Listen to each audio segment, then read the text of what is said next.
Crimes passionnels, disparitions inquiétantes ou machinations diaboliques, percer les secrets des faits divers les plus marquants et plonger au cœur des affaires les plus étonnantes de l'histoire judiciaire. La découverte de la vérité ne tient parfois qu'à un fil. Bienvenue dans Chroniques criminelles. Dans cet épisode, l'affaire Luc Lahaye. Parfois, la vie peut être pire qu'un mauvais roman noir. C'est le cas pour la famille Lahaye, qui a vu son existence paisible et heureuse se briser une nuit de mars 2009. Luc, le père de famille, disparaît un jour sans explication. Et ce silence inquiète ses proches. Car cet ingénieur à la retraite passait le plus clair de son temps, entouré de sa tribu, à s'occuper de ses enfants et de ses petits-enfants. Alors pourquoi cet homme ne donne-t-il plus aucune nouvelle ? La réponse, aussi terrible qu'insoupçonnable, dans ce podcast inédit de Chroniques criminelles.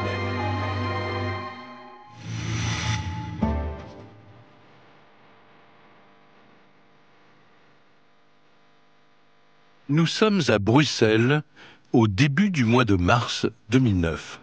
Plus précisément à Uccle, un quartier bourgeois où sont installées les stars locales et les riches familles bruxelloises. C'est ici que vivent Violante et Luc Lahaye. Âgés de 56 ans pour lui et de 60 ans pour elle, ce couple uni depuis plus de 38 ans mène une vie quotidienne très discrète. Violante et Luc se connaissent depuis des années. Ils ont 4 enfants.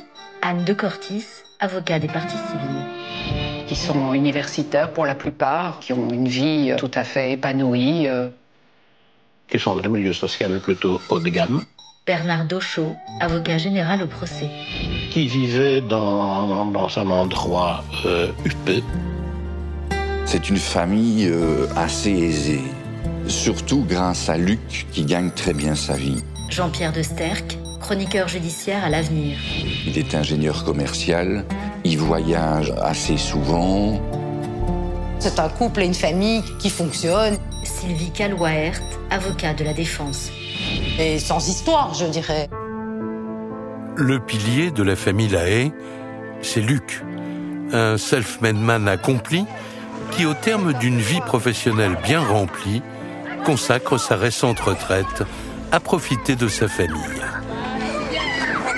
Luc Lahaye était un type très intelligent, cultivé, dynamique. Il est plein d'idées, plein de ressources. De façon générale, il est admiré. Mon père s'est éduqué tout seul, il s'est construit tout seul, c'est un battant. Aline Lahaye, fille de Viola et Luc Lahaye. C'est un homme vraiment extraordinaire, ça a été encore, et ça l'est aujourd'hui, un modèle pour moi. Luc Lahaye, c'est un homme tranquille qui est particulièrement attiré par la famille. Ils ont déjà beaucoup de petits-enfants. Pour lui, c'est ça le point central de sa vie, ce sont ses petits-enfants. J'étais fan de mon grand-père. Je sais que c'est vraiment un homme que j'aimais beaucoup. Alexandra, petite fille de Viola et Luc Lahaye. Avec qui je m'entendais super bien. J'étais proche de lui, je le trouvais génial en tout point. Il était vraiment drôle et chouette. Aux côtés de Luc, il y a Violante, son épouse. Ils se sont mariés quand elle avait 22 ans. Violante, elle est d'origine allemande. Elle travaille auprès de la Commission européenne. Elle a un très bon poste dans cette délégation. Elle est une femme très active, qui ne reste pas 5 minutes sans rien faire. C'est une jolie femme qui est naturelle. Et c'est ça qui plaît chez les gens. Elle donne l'impression, en tous les cas, qu'elle n'a rien à cacher. On ne s'embêtait jamais avec ma mère, c'est impossible de s'embêter avec une femme pareille. C'était aussi une très jolie femme qui avait une présence et un charisme indéniables. Luc, il a toujours été fou amoureux de cette femme excentrique, un peu fantasque, qui l'a toujours fait un peu rêver. Mon père était fou de ma mère, ça je peux le dire. Il était fou d'elle, mais jusqu'au bout. Il était complètement accro et malade de cette femme depuis 30 ans. Nous sommes le mercredi 4 mars 2009, en fin de journée. Luc est chez son fils Pierre. Entouré de sa belle-fille et de ses petits-enfants, Luc profite d'un de ces moments en famille qu'il apprécie tant, lorsque soudain, son téléphone vibre dans sa poche. Luc Lahaye est en train de prendre l'apéro chez son fils et de là, il reçoit un SMS de sa femme, un SMS particulièrement gentil, particulièrement aimable. Il reçoit un SMS de son épouse qui lui explique qu'elle lui a concocté un bon petit plat, le bon petit plat qu'il aime bien, sa salade à la vinaigrette. Sébastien Courtois, avocat des parties civiles. Et entendant cela, il part en trombe de chez son fils et il se rend chez lui, chez son épouse. C'est avec un certain enthousiasme qu'il arrive chez eux.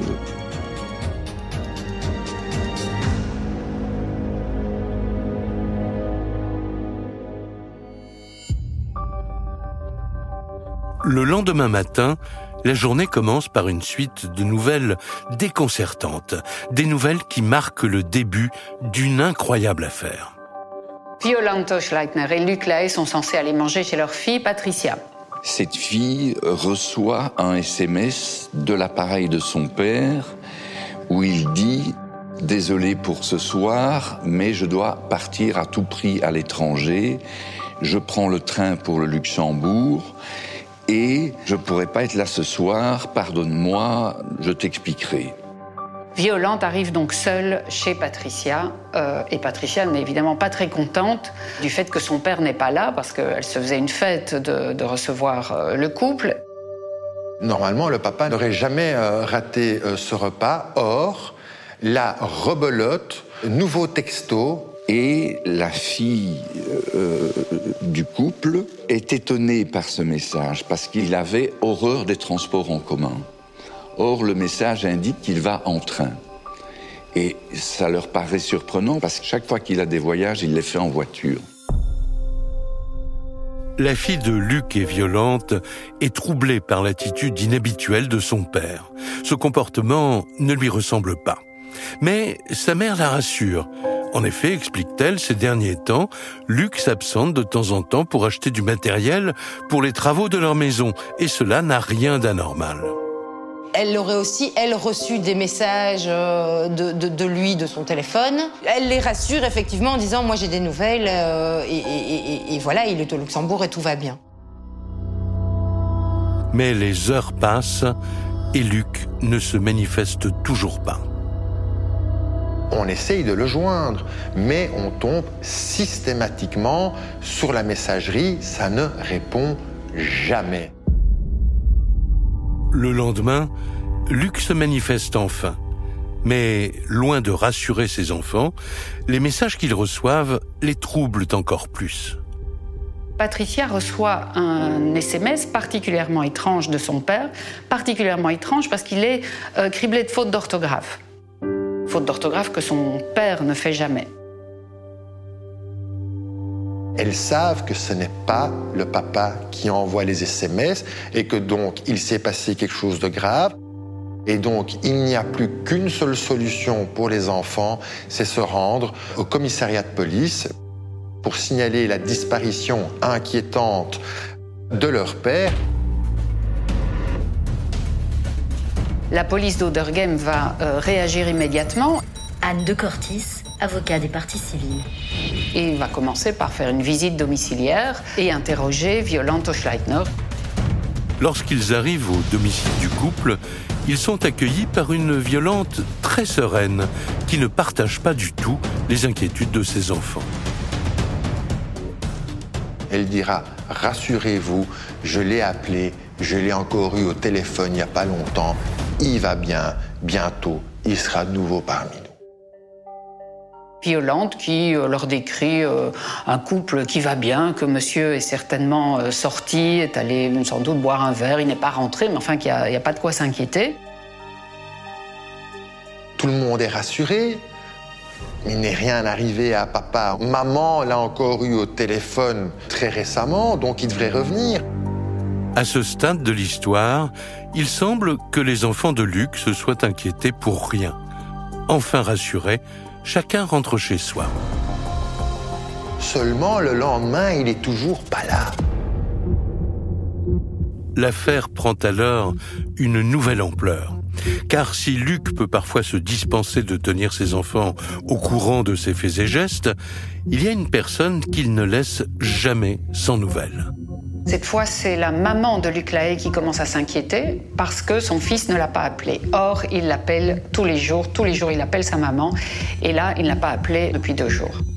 Je pense que c'est mercredi, ma grand-mère s'étonne de ne pas l'avoir eu en ligne. Ça paraît bête, mais je ne trouve pas ça normal. Aline Lahaye, fille de Viola et Luc Lahaye. C'est quelque chose qui se met dans mon cerveau, mais encore en attente.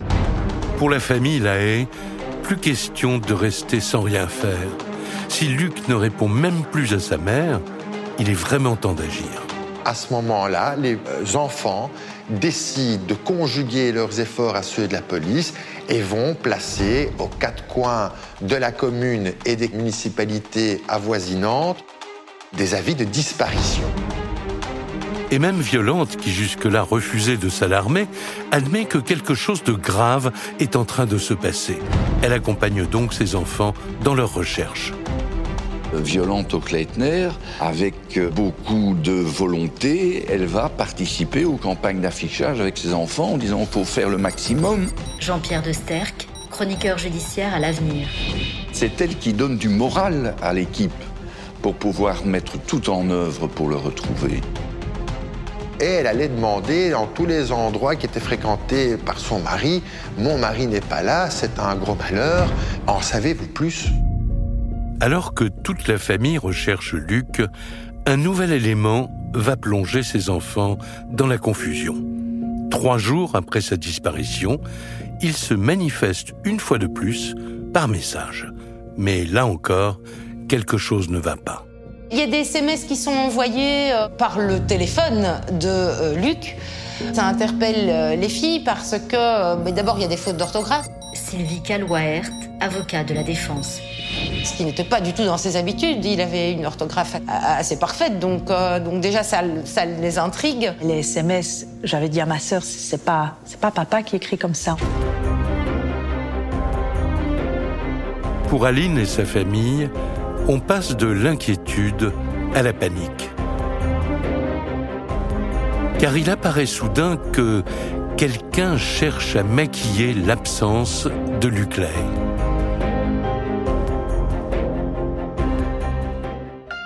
Mais le pire reste à venir, car à la lecture de ces fameux textos, les enfants du couple Lahaye sentent leur sang se glacer. À ce moment-là, les enfants, aussi fous que ça puisse leur paraître, commencent à se demander « Mais est-ce que maman ne serait pas liée à tout ça ?» Sébastien Courtois, avocat des parties civiles. Maman est d'expression allemande, elle est germanophone. Ils ne reconnaissent pas du tout le style de leur père. Par contre, ils pensent reconnaître le style de leur mère. Pour Aline et les autres enfants du couple, il semble alors évident que Violante en sait plus qu'elle ne le dit. Évidemment que mon père n'était pas au Luxembourg. Évidemment qu'il nous aurait donné des nouvelles et qu'il n'aurait jamais communiqué par SMS. Je commence à paniquer, en fait. Alors que le mystère s'épaissit, le travail des policiers sème un peu plus le doute sur les événements de ces 3 derniers jours. Les suspicions vont naître à ce moment-là et la police va s'intéresser à la téléphonie. Elle n'a jamais essayé de prendre contact avec son mari, au contraire. Luc Carels, commissaire de police judiciaire. On a vu que les 2 GSM, le GSM de Violante et le GSM de Luc Lahaye, étaient au même endroit. Et si le téléphone de Luc Lahaye n'a jamais dépassé la zone du domicile conjugal, ça veut dire que Luc Lahaye n'est jamais parti. Que donc la thèse que Violante soutient depuis le début, à savoir que Luc est parti au Luxembourg, ne tient pas la route. Le GSM de Luc n'a jamais quitté celui de Violante. À ce moment-là, on décide qu'il est temps d'interroger à la sévère, à la rigoureuse, Madame Hochleitner. Violante est entendue des heures durant. Mais malgré la pression des policiers, l'épouse du disparu n'a aucune réponse claire à apporter. Alors, comme la loi belge le permet, la juge d'instruction décide de la placer en détention dans l'attente de nouveaux éléments. Elle va maintenir une version tout à fait calme en disant qu'elle ne sait pas où est son mari. Pour elle, il est sorti, il n'est pas encore revenu. À ce stade de l'affaire, les enquêteurs sont dans une impasse. Luc s'est évanoui dans la nature sans laisser de traces. Sa voiture n'a pas bougé, son téléphone non plus, et ils n'ont désormais aucune piste à suivre.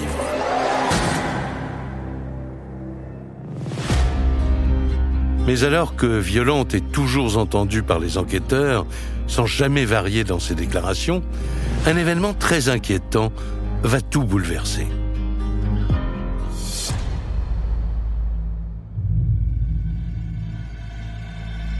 Une promeneuse va trouver la mallette de Luc Lahaye. On va retrouver l'attaché-caisse de Luc derrière une haie à Ouderghem, pas très loin du domicile de la famille.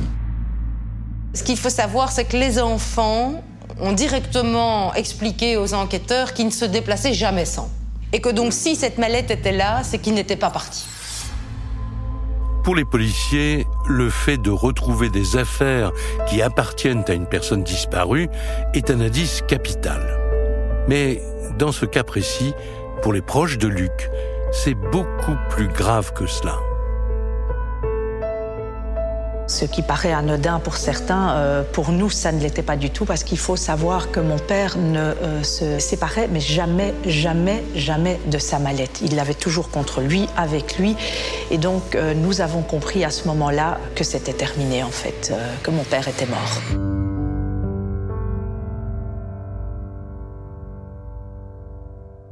Ça, c'est le plus dur, c'est la mallette.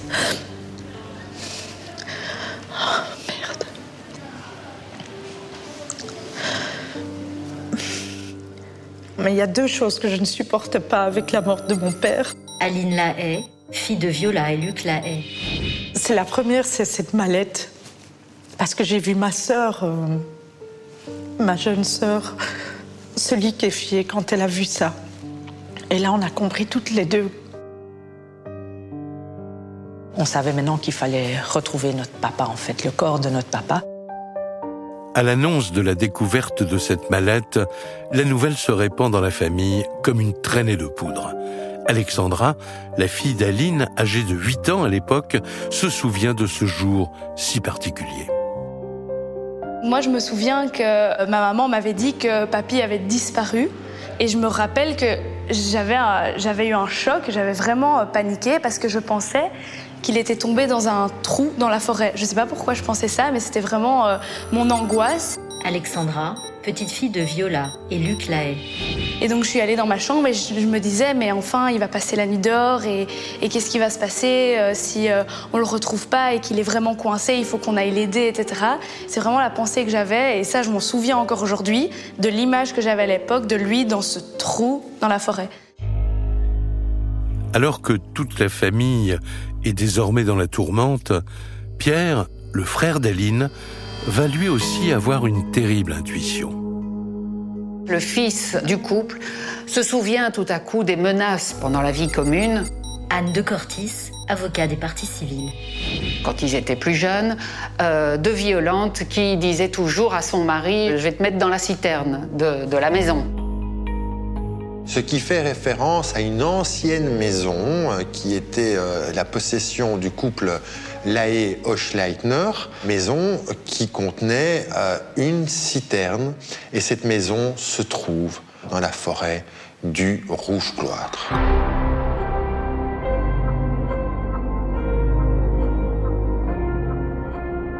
C'est mon frère qui s'est souvenu de notre enfance et du fait qu'on allait promener dans les bois et qui a eu comme une illumination et qui s'est dit je vais aller d'abord voir l'ancienne maison, on ne sait jamais.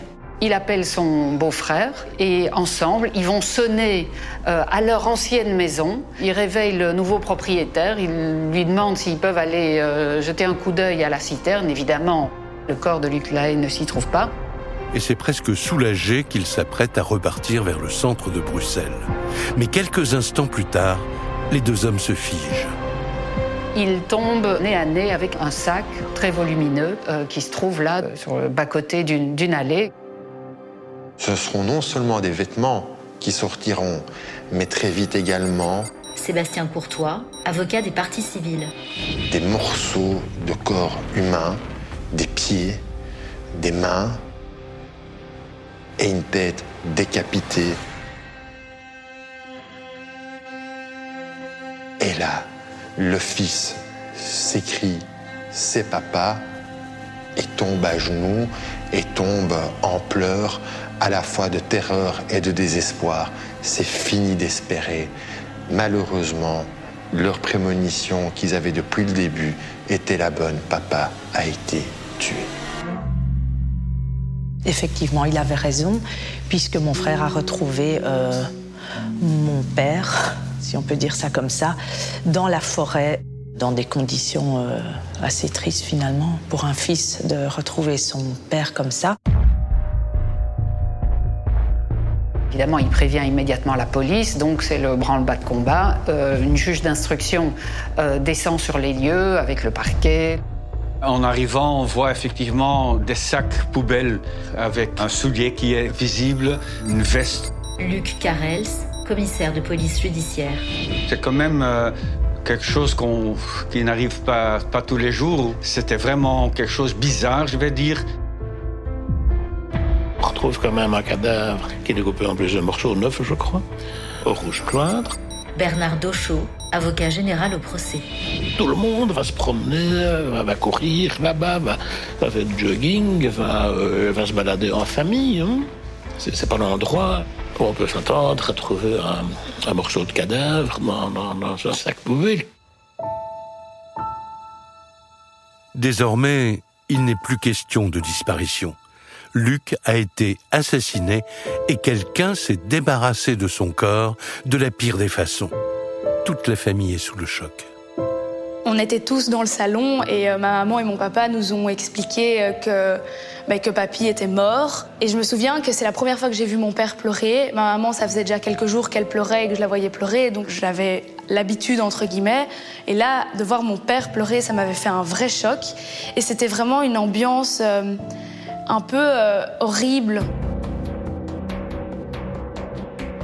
Maintenant que le corps de Luc a été retrouvé, les policiers reprennent à zéro ce qui est désormais une enquête pour meurtre. Pour commencer, ils font une perquisition au domicile de Violante et de Luc. On est immédiatement retourné à la maison de Violante avec le labo et on a fait une perquisition profonde. Une perquisition avec tous les services compétents, le chien pisteur, le labo, les empreintes et l'ADN.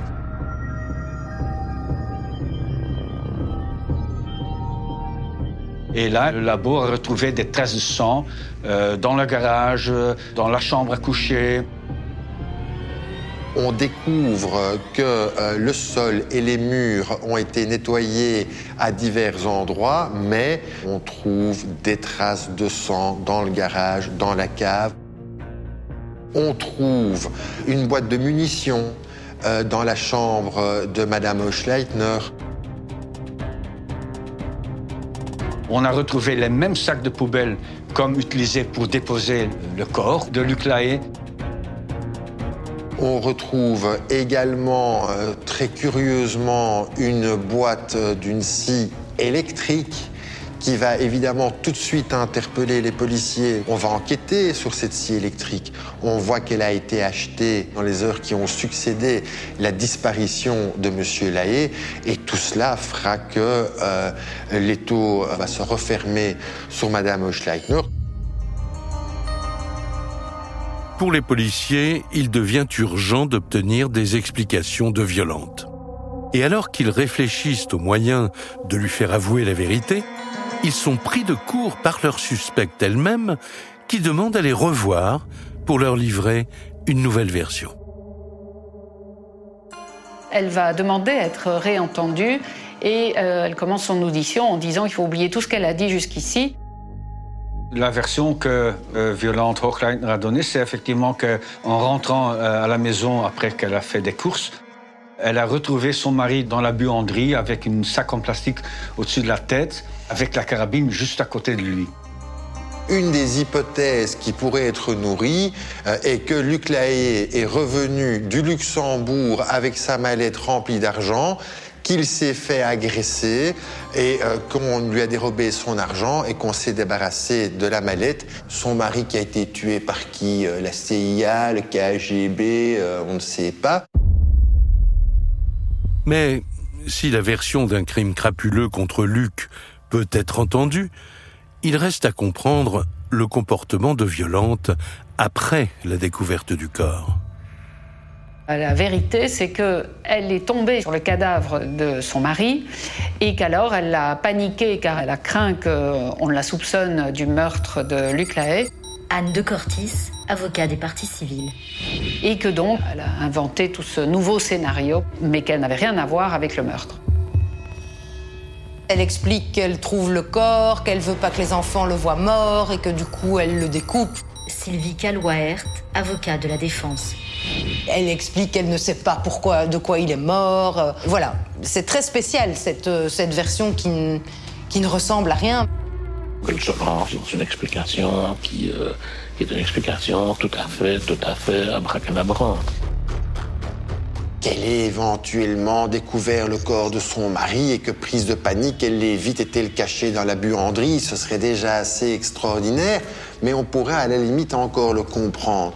Mais aller jusqu'à découper d'une façon particulièrement féroce et barbare ce corps pour s'en débarrasser alors qu'elle n'aurait rien à se reprocher, ceci semble quand même difficile à croire. La police va interroger les enfants à la recherche d'ennemis potentiels qui lui en voudraient suffisamment pour le tuer. Et les enfants vont répondre « Mais nous ne connaissons qu'un ennemi à notre père. C'est un homme paisible, qui ne fréquentait pas de personnes dangereuses, qui ne fréquentait pas le milieu. » Cette nouvelle version de Violante laisse les policiers très perplexes. Il apparaît évident que Luc a été tué chez lui et que sa femme n'est pas étrangère à ce crime. Mais jusque-là, Violante maintient sa version. Elle ne sait pas qui a tué Luc. Et c'est aux enquêteurs de répondre à cette question.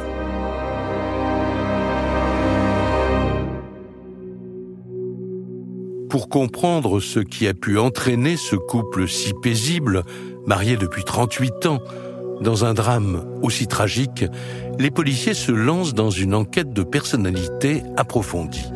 Et ils sont loin d'imaginer ce qu'ils vont découvrir.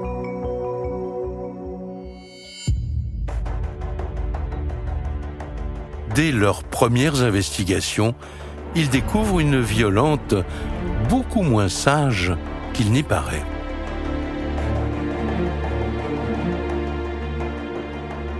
On va découvrir une personnalité terriblement narcissique, terriblement séductrice, j'ai envie de dire allumeuse. Aussi une femme qui portait, pour son âge, des jupes beaucoup trop courtes, avec des bottes, et comme même une femme qui pensait qu'elle avait encore 20 ou 30 ans. Les policiers découvrent alors un aspect du passé du couple qui va se révéler décisif. Dans les années 90, Violante, qui travaille pour l'ambassade d'Allemagne, accepte une mutation qui va avoir sur elle une influence inattendue.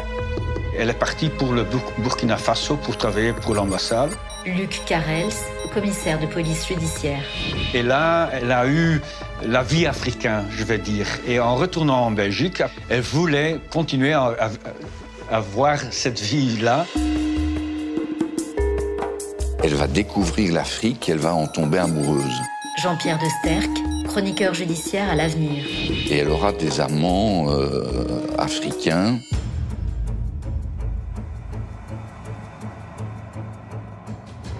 Elle va être confrontée, elle va ressentir une attirance qui la suivra toujours.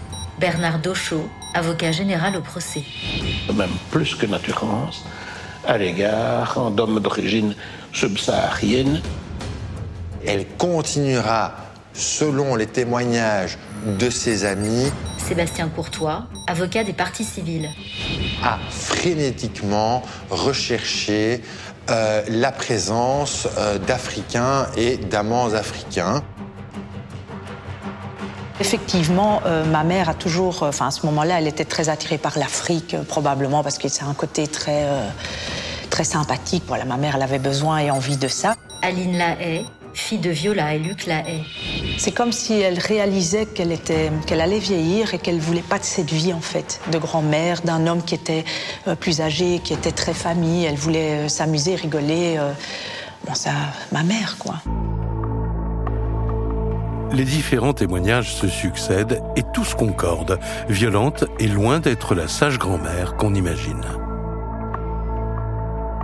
Violante Hochleitner était une femme qui aimait sortir dans le quartier africain à Bruxelles. Et c'était pas une fois par mois, c'était vraiment très souvent qu'elle partait. Une habituée des restaurants, une habituée des cafés, des bars, des salles et également des arrière-salles, surtout de ces établissements. Elle partait dans les toilettes pour avoir des relations sexuelles même. Et presque tout le monde était au courant de ce fait-là. Elle n'avait aucune gêne sur ce point-là. Elle disparaissait dans les toilettes et revenait quelques minutes plus tard avec des illuminations dans les yeux. Bon, c'est pas un témoignage isolé, c'est un ensemble de témoignages. Les policiers sont donc amenés à se poser logiquement la question, cette vie dissolue de Violante pourrait-elle avoir un lien avec le meurtre de Luc Lahaye ? Et alors on se demande s'il n'y a pas un amant, s'il n'y a pas quelque chose qui pourrait expliquer que le mari soit devenu gênant, qu'il soit devenu surnuméraire et qu'il faille s'en débarrasser. Quel est le meilleur moyen pour le savoir ? Eh bien, on va analyser la téléphonie et plus particulièrement les textos. Et rapidement, les intuitions des policiers se confirment. On apprend avec la téléphonie que Violante entretient une relation sentimentale avec un certain monsieur Bob. Une question essentielle se pose désormais. Qui est ce fameux monsieur Bob ? C'était une personne refuge pour elle parce que c'était quelqu'un de plus jeune déjà, qui lui faisait sentir qu'elle était belle, qui lui faisait sentir qu'elle était attirante, qui était quelqu'un de gentil, clairement. Sylvie Calwaert, avocat de la défense. Et qui lui montrait beaucoup d'affection, donc je pense que c'est tout ce que Violante recherchait. Les policiers écument les lieux fréquentés par ce mystérieux personnage et très vite, un portrait se dessine. On leur décrit un homme de la nuit, âgé d'une trentaine d'années, en couple avec une très jeune femme. Ce qui ne l'empêche pas d'enchaîner les conquêtes féminines et à l'occasion avec des femmes fortunées, quel que soit leur âge. On se demande si cet amant, si ce Bob ne serait pas lié à cet assassinat. Bob a été auditionné 2 fois. Là, il a effectivement dit qu'ils avaient toujours une relation. L'enquête va également mettre à jour un SMS que Violante envoie à son amant Bob. Anne de Cortis, avocat des parties civiles. Qui lui dit « Mon mari a disparu. Si les policiers t'interrogent, dis-leur bien qu'on ne se voit plus depuis des mois. Et détruis cet SMS dès que tu le reçois. » Ce message que l'amant fait lire aux enquêteurs est pour eux sans équivoque. À leurs yeux, Violante apparaît de plus en plus suspecte. Et à ce moment-là, on était vraiment convaincus que Violante pouvait être l'auteur du meurtre. Si pour les policiers, il est clair que Violante leur cache la vérité, ils n'ont aucun moyen de l'obliger à dire ce qu'ils veulent savoir.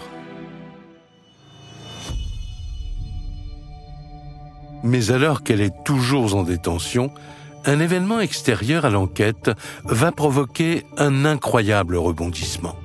Donc le 13 mars, elle est en prison, à la prison pour femmes de Berkendal. Et c'est sa plus jeune fille qui va venir lui rendre visite. Et là, parce qu'elle sait que sa mère sait quelque chose qu'elle ne dit pas, elle la supplie de leur dire ce qui est arrivé à son papa. Et à ce moment-là, violente, elle va prendre les mains de sa fille entre les siennes et elle va lui dire « Ma fille, c'est moi qui ai tué ton père ». C'est un nouveau volet de cette affaire hors norme qui s'ouvre alors. Après la version du voyage au Luxembourg, puis celle du meurtre mystérieux par des assassins invisibles, Violante va maintenant raconter une toute autre histoire. Elle va venir avec une troisième version. Eh bien oui, écoutez, c'était moi, je l'ai tué, mais si je l'ai tué, vous savez, c'est parce que j'étais moi-même en grand péril et en grand danger. Il était violent. Luc Lahaye pouvait être sévère. Jean-Pierre de Sterck, chroniqueur judiciaire à l'Avenir. Pouvait être violent. Auke Leitner l'a dit à plusieurs reprises qu'il la battait, qu'il la frappait. Ce soir-là, en plus, il a eu des mots particulièrement blessants pour les enfants. Je n'ai pas supporté ça. J'ai eu peur. Dans un premier temps, j'ai eu tellement peur que je suis allé me cacher sous le lit. Et j'ai attendu qu'il aille dormir pour que la menace disparaisse. Et à ce moment-là, j'ai enfin osé quitter le lit sous lequel je m'étais caché. Et je n'avais plus qu'une seule envie, c'était d'en finir avec cette vie qui m'était trop douloureuse et de me suicider. J'ai d'ailleurs pris la 22 long, je l'ai mis sous mon menton.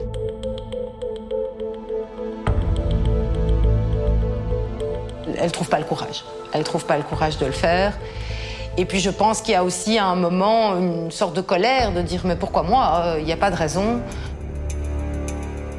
Et je me suis dit que si ce n'était par le suicide, la seule façon que j'avais encore d'enfin en finir avec cette vie de femme battue, c'était de terminer la vie de mon tourmenteur et de mon bourreau. Sébastien Courtois, avocat des parties civiles. Et oui, je vous l'avoue, j'ai tué mon mari, mais je l'ai tué pour mettre fin à l'existence ignoble qu'il me faisait vivre. Elle me dit, j'avais pas le choix. J'ai pas pu faire autrement. Dans son esprit, c'était lui ou moi. Pour Aline, c'est le choc. Ses pires craintes se confirment. Mes craintes étaient fondées, malheureusement. Je ne savais pas encore comment. Aline Lahaye, fille de Viola et Luc Lahaye. Vraiment pourquoi, mais c'était une évidence que ma mère avait fait du mal à mon père, en fait.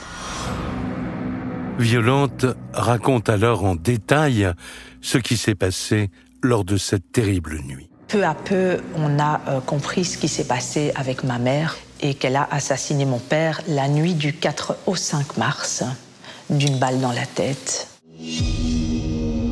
Elle va attendre qu'il monte à l'étage et aille se coucher. Une fois qu'il est couché et presque endormi, elle va se munir d'une carabine qui était dans la maison. Donc il est couché sur le ventre, la tête un peu dans l'oreiller en fait. Donc sans le regarder, parce que c'est quelque chose qui est important évidemment, sans le regarder, elle va prendre la décision de tirer un coup de feu dans la tête de son mari. Elle a descendu le corps vers le garage. Luc Carels, commissaire de police judiciaire. Où elle a laissé le corps. Elle a raconté qu'elle a mis un sac en plastique au-dessus de sa tête pour empêcher que le sang était partout. Dans la salle d'interrogatoire, Violante continue son récit. Et ni les policiers, ni ses avocats n'auraient imaginé qu'elle ait pu faire preuve d'un tel sang-froid. Puis ensuite, elle Elle réfléchit, qu'est-ce que je vais faire? Et elle prend la décision horrible, quelque part, d'aller acheter une scie électrique.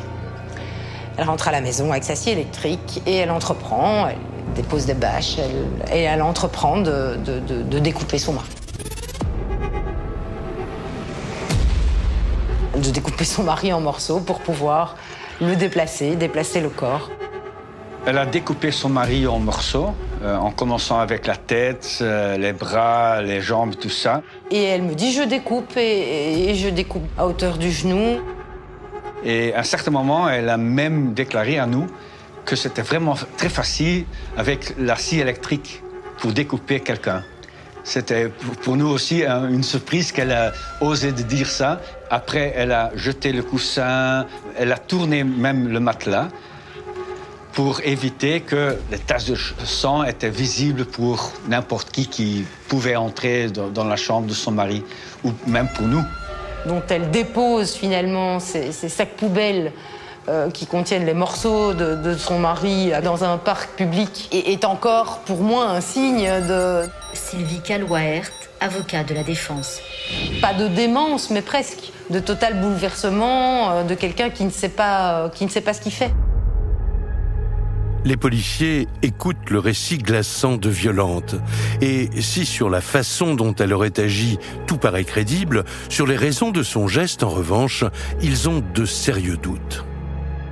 L'idée qu'effectivement, elle a tué son mari pour se défendre, parce que lui était violent, qu'il avait bu et tout ça, ça, on peut dire que c'est certainement pas le cas. Suite aux analyses toxicologiques, en outre, qu'il n'avait pas de l'alcool dans son sang. Alors les policiers veulent en savoir plus. Si pendant 38 ans, Luc a été un mari violent avec sa femme, il en existe forcément des traces.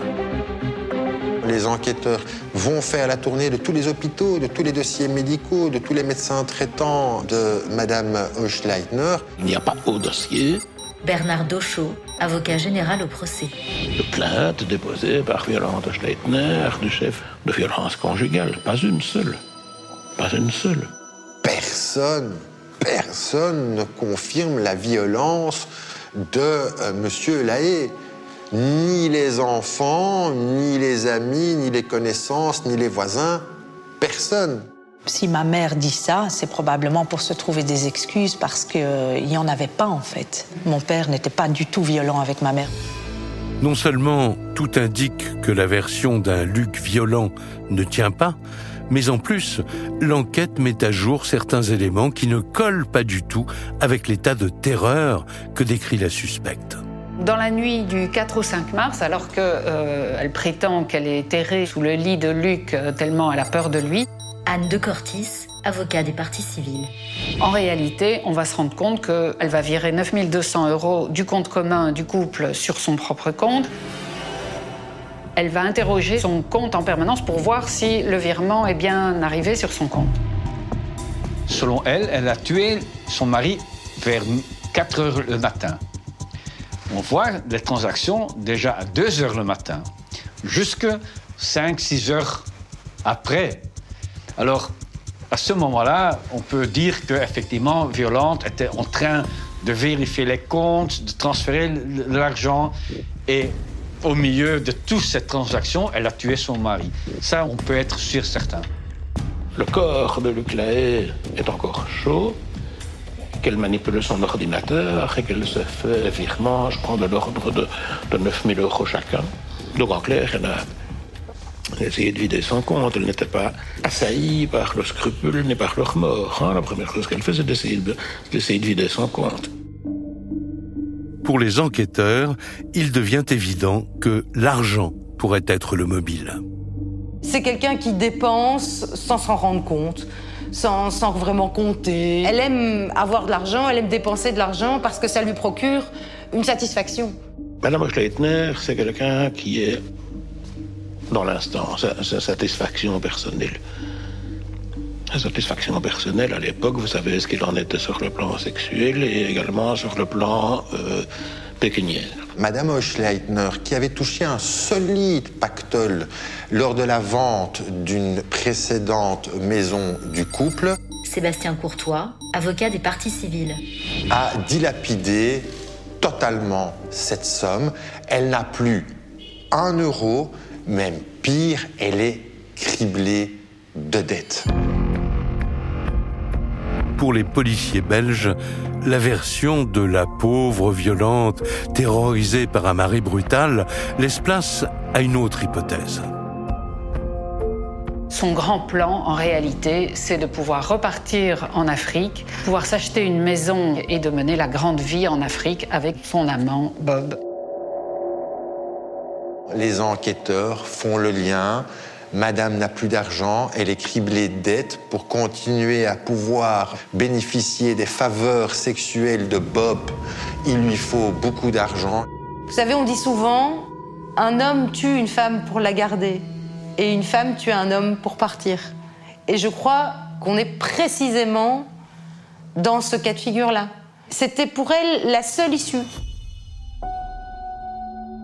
Le 20 novembre 2011, 2 ans après le meurtre de Luc Lahaye, le procès de Violante s'ouvre au palais de justice de Bruxelles dans une ambiance très particulière. Quand le procès s'ouvre, il y a les enfants et surtout les filles qui sont vraiment déchirées. Jean-Pierre de Sterck, chroniqueur judiciaire à l'Avenir. Partagées, qui se sentent proches de leur mère et qui en même temps la détestent pour ce qu'elle a fait. On est vraiment un petit bloc en fait, avec nous 4. Et on doit affronter cette femme qui est notre mère et qui nous l'a arrachée dans des conditions atroces, dans un décorum qui est absolument effrayant. Aline Lahaye, fille de Viola et Luc Lahaye. Puisqu'il y a ces gens autour qu'on ne connaît pas. Voilà, elle est très belle, elle est là dans sa boîte en verre, mais... C'était ma mère, mais je ne l'ai pas reconnue. J'ai pas reconnu son regard. Elle n'était plus avec nous, elle était dans un autre monde. Et j'ai eu comme un froid en moi, un vrai malaise. Même la couleur de sa peau n'était plus la même. Elle n'était plus elle, en fait. Dès qu'on lui donne la parole, Violante maintient sa version sur la terrible nuit du 4 mars 2009. Elle raconte comment, terrorisée par un mari ivre de colère et d'alcool, elle s'est cachée pour se protéger avant de se résoudre à le tuer pour sauver sa peau.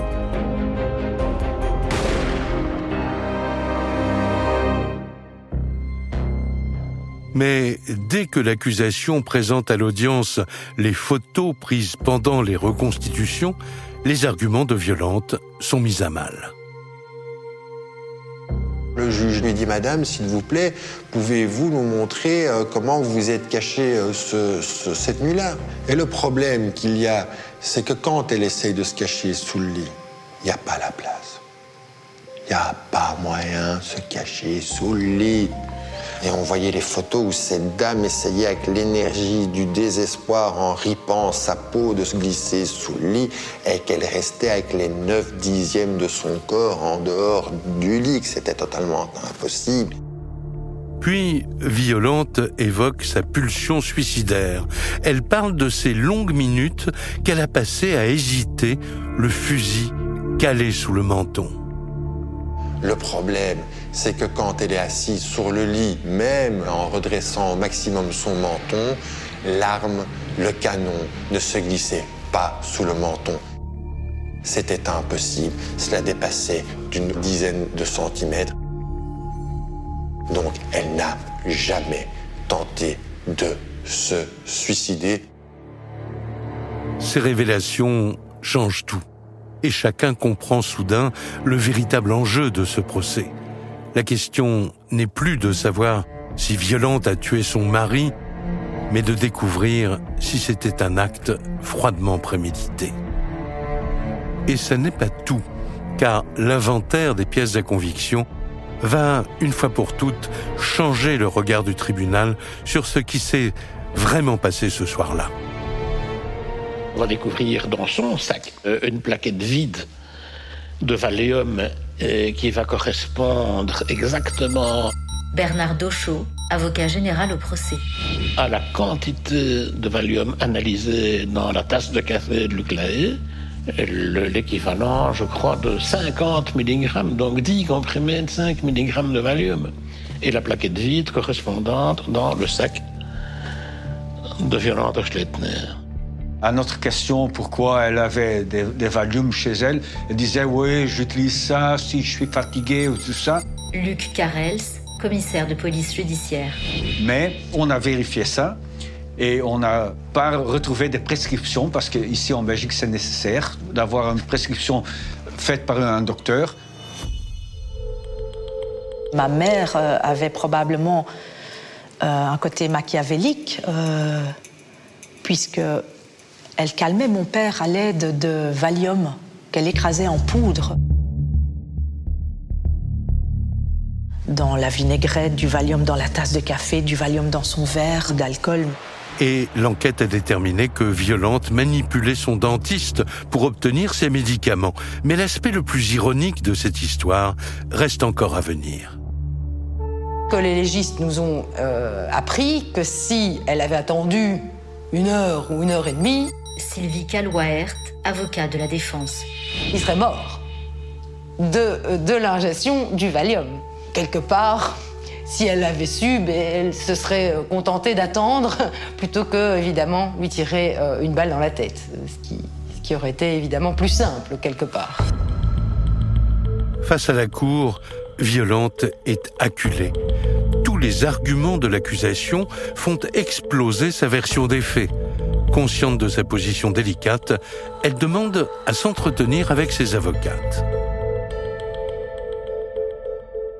Elle demande à nous voir au parloir. On va la rencontrer et elle nous dit « Je pense que je dois dire toute la vérité ». Nous, sous nos conseils, on nous dit bien entendu, s'il y a un moment où il faut dire toute la vérité, c'est bien maintenant. Et puis, elle a lu cette déclaration d'aveu complet. Suite à une soirée d'insultes et de disputes, je n'en pouvais plus. J'ai vu la plaquette de Valium dans mon sac, j'ai repensé à la carabine, je me suis dit, c'est la seule issue. Ceci est ma confession, je jure que c'est la vérité. Elle a reconnu l'avoir empoisonné. Anne de Cortis, avocat des parties civiles. Avec le Valium avant de le tuer. Elle signait donc sa préméditation. Ce nouvel aveu laisse tout le monde perplexe. Il est désormais évident que l'accusé change de version au gré des nouveaux éléments révélés par l'instruction. Toutes ces versions, effectivement, donnent l'impression d'une personne qui ment et qui, finalement, ne donne quelques aveux uniquement lorsqu'elle est acculée, uniquement lorsqu'elle ne peut pas faire autrement qu'avouer, et alors elle avoue par tout petits morceaux. C'est un tournant dans cette incroyable affaire. Pour toutes les personnes présentes au procès, Violante apparaît comme un personnage hors du commun. Jean-Pierre de Sterck, qui couvrait le procès pour le journal local, se souvient de sa rencontre avec elle. Je dois dire que moi-même, quand je l'ai rencontrée en prison, il y a la question pointue que j'ai posée, c'est de lui demander « Est-ce que vous vous sentez psychopathe ?» Jean-Pierre de Sterck, chroniqueur judiciaire à l'Avenir. Et elle a répondu « Enfin non, pas du tout, les psychopathes ce sont les assassins. Je n'ai assassiné personne, j'ai ôté la vie de quelqu'un sans le vouloir. » Là, elle m'a fait froid dans le dos. C'est de la psychopathie. Moi, ça me donne à penser que ça reste quelqu'un de dangereux. Pendant la première audition que j'ai faite avec elle, elle était en train de me regarder constamment avec le grand sourire. Et j'avais même l'impression qu'elle était en train d'essayer de manipuler, de faire la femme qui était sous pression de son mari, qui buvait, qui était violente et tout ça. Elle est extrêmement manipulatrice. C'est ce qui ressort de l'ensemble du dossier. Je crois que dès qu'elle a eu la parole, elle a dit au jury, vous vous rendez compte, qu'est-ce qui a pris à ma mère de m'appeler violente? Ce qui va glacer terriblement les enfants, c'est quand ils vont comprendre en reconstituant la chronologie. Sébastien Courtois, avocat des parties civiles. qu'en fait, lorsqu'ils ont fait la campagne d'affichage des avis de disparition avec leur maman, qu'est-ce qui s'est passé? Elle se joint à eux, elle va faire un numéro, mais de comédienne, elle mériterait un Oscar, alors qu'elle était une demi-heure avant en train de le découper en morceaux. Le 24 novembre 2011, le jury de la Cour d'assises de Bruxelles condamne Violante à une peine de 24 ans de réclusion pour assassinat. C'est une condamnation sévère qui tient compte de l'attitude de Mme Hochleitner qui s'est présentée à la cour d'assises en continuant à mentir, qui n'a jamais donné toute la vérité à ses enfants ni à la justice. Ce caractère fourbe, manipulateur, a fort joué contre elle. Mais pour Aline et sa fille, ce qui reste le plus douloureux, c'est l'absence de Luc. Le plus ironique dans l'histoire, c'est que ma mère a tué la personne qu'il aimait le plus. Aline Lahaye, fille de Viola et Luc Lahaye. Et en fait, la seule personne qu'il aimait. Mon père l'aimait inconditionnellement. Je sais que j'étais avec ma classe au marronnier. Ils s'étaient cachés derrière les arbres pour faire boue à tous les gens de la classe. Et ça, je m'en souviens vraiment parce que c'était de nouveau un moment où j'étais fière d'avoir ce grand-père-là. Tout le monde se disait, mais il est cool, quoi. Et je le trouvais cool aussi. Alexandra, petite fille de Viola et Luc Lahaye. À chaque fois que je remonte maintenant chez moi, je le revois de temps en temps parce qu'il faisait ça souvent, se cacher derrière les arbres avec sa chaise pour faire boue. Il était drôle quand même. Parfois, dans les familles, il y a des signes, il y a des choses qui se passent. Et finalement, il y a peut-être ce scénario qui est en cours quelque part. Et si ça pouvait ne fût-ce qu'aider, oui, les couples traversent des crises, oui, les femmes en vieillissant peuvent avoir des problèmes quant au fait de vieillir. Et ça peut mal se terminer, en fait. Nous sommes des gens normaux, en fait. Juste des gens normaux à qui il est arrivé un truc complètement hallucinant.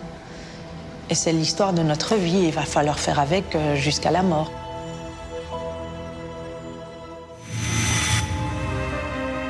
Vous venez d'écouter Chronique criminelle. Si l'épisode vous a plu, n'hésitez pas à mettre des étoiles, à commenter ou à vous abonner sur votre plateforme d'écoute préférée. Et retrouvez dès la semaine prochaine un nouvel épisode de Chronique criminelle.